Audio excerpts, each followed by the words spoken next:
Jaya TV நேயர்களுக்கு வணக்கம். நான் ஷப்தீனா. சுவையும் ஆரோக்கியம் நிறைந்த கமோமா சமையலில் இன்றைக்கி நம்ம பார்க்க போகிற ரெசிபி என்னன்னா, டக்குன்னு வீட்டில் 2 நிமிஷத்தில் பண்ணுற மாதிரி ஒரு சூப்பர் ரைஸ், அதாவது ஆனியன் ரைஸ்.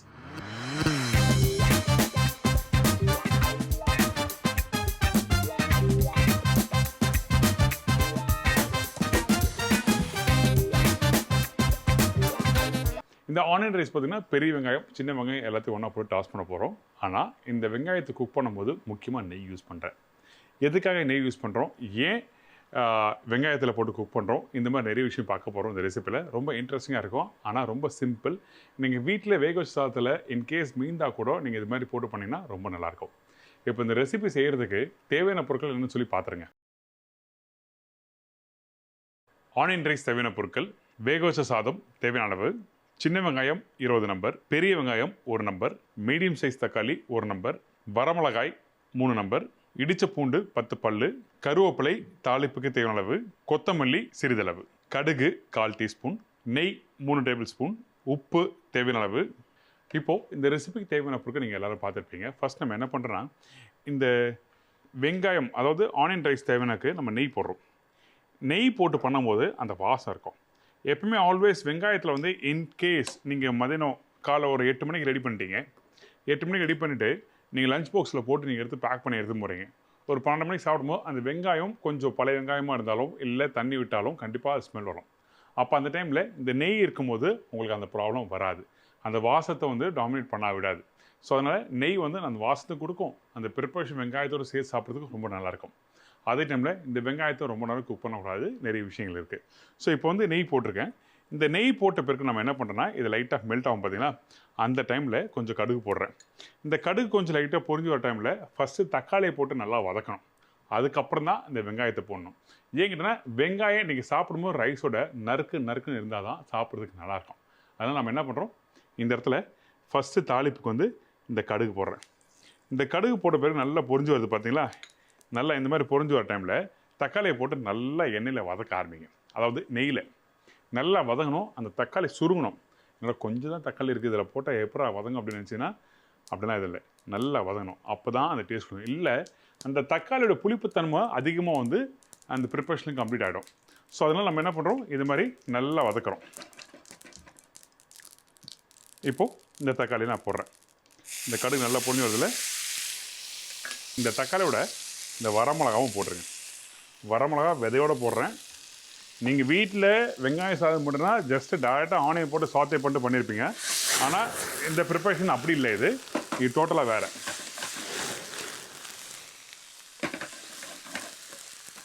இந்த மாதிரி நெய்யில் ஃபஸ்ட் அந்த தக்காளியை நல்லா வதக்குங்க. இதுமாதிரி வதங்கி வர டைமில் நம்ம என்ன பண்ணுறோன்னா, அதுக்கப்புறம் கருவேப்பிலை போடுறோம். இந்த கருவேப்பிலோட இந்த இடித்த பூண்டு இருக்குல்ல, இந்த பூண்டு போடுங்க. பூண்டு வந்து ஒன்றும் பாதியாக இடித்து போடணும். அப்போ தான் அந்த ரைஸோடு சாப்பிட்றது நல்லாயிருக்கும். பூண்டு ஃபஸ்ட்டே போட்டணும். ஏங்கிட்டனா வெங்காயத்தோடு நம்ம அப்படியே அடித்து எடுத்து சாப்பிடலாம். ஆனால் பூண்டு வந்து சரியாக குக் பண்ணாமல் சாப்பிட்டா அது நல்லா இருக்காது. அதனால் நம்ம என்ன பண்ணுறோம், ஃபஸ்ட்டு இந்த தக்காளியோட இந்த பூண்டும் போட்டு நல்லா வதக்கிறேன்.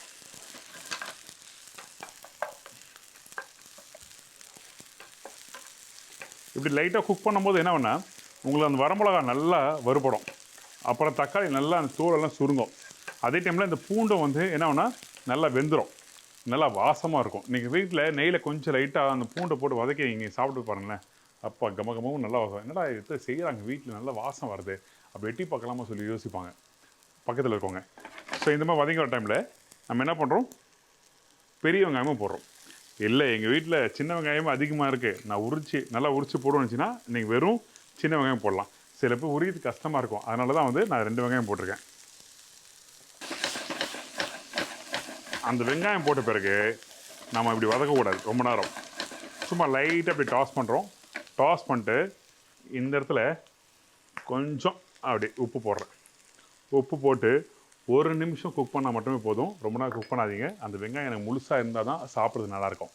அதாவது ஒரு 30% அளவுக்கு மட்டும் வதக்கணும். 70% பார்த்தீங்கன்னா அந்த ரைஸோடு மிக்ஸ் பண்ணி சாப்பிடும்போது அது கடிச்சு சாப்பிடும்போது நறுக்கு இருக்கும். காரத்துக்கு அந்த மிளகா படணும். இதுதான் விஷயம். சரிங்களா? அவ்வளோதான், ரெடி ஆகிடுச்சு. இப்போ இந்த வேக வச்ச சாதம் நான் போடுறேன். நான் யூஸ் பண்ணுறது பாஸ்மதி ரைஸ். நீங்கள் வீட்டில் பொன்னி ரைஸ் இருந்தால் யூஸ் பண்ணிக்கோங்க. கடைசியாக கொஞ்சம் கொத்தமல்லி அடி மேலே போட்டு தாராளமாக அப்படி பேனில் அப்படி போட்டு டாஸ் பண்ணி சாப்பிட்டா அப்பப்பா வேறு மாதிரி இருக்கும்.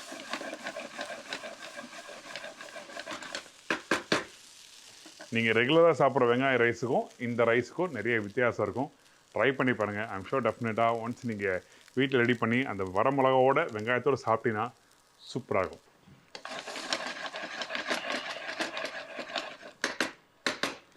அவ்வளோதாங்க. இப்போ ரெடி ஆகிடுச்சு. இந்த பிளேட்டில் நான் ட்ரான்ஸ்ஃபர் பண்ணிடுறேன்.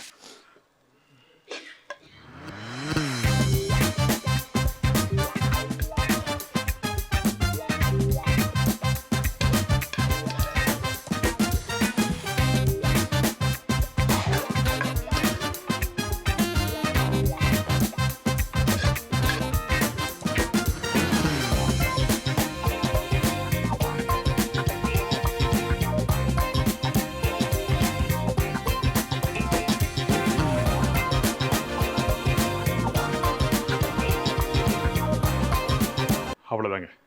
ரொம்ப சிம்பிள். இந்த மாதிரி ஏகப்பட்ட ரெசிபிகள் இருக்குது. 1000 ரெசிபிகள் பண்ணலாம்.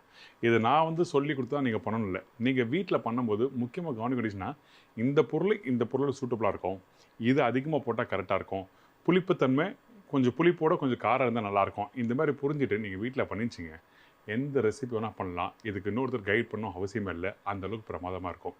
அதே மாதிரி தான் நாங்கள் அடிக்கடிக்கு பண்ணுற இந்த ரெசிபியை ட்ரை பண்ணி பாருங்கள். ரொம்ப நல்லாயிருக்கும். அது மட்டும் இல்லை, இந்த ரைஸோடு சாப்பிடும்போது அந்த பூண்டு பல்ல படும்போது அந்த லைட்டாக அந்த கோல்டன் ப்ரௌனில் வறுத்து அந்த பூண்டோட சாப்பிடும்போது அதோட வாசமும் அதோட டேஸ்ட்டும் வித்தியாசம் நிறைய இருக்கும். நீங்கள் ரெகுலராக சாப்பிட்ற வெங்காயம் ரைஸுக்கு இந்த ரைஸு சாப்பிட்டு பார்த்தீங்கன்னா வித்தியாசம் வேறு லெவலில் இருக்கும். தெரிஞ்சிச்சா? ட்ரை பண்ணி பாருங்கள், என்ஜாய் பண்ணுங்கள். இதே மாதிரி நான் இன்னொரு நாள் ஒரு புது ரெசிபி சந்திக்கிறேன். நன்றி, வணக்கம். See you. Bye-bye. Take care.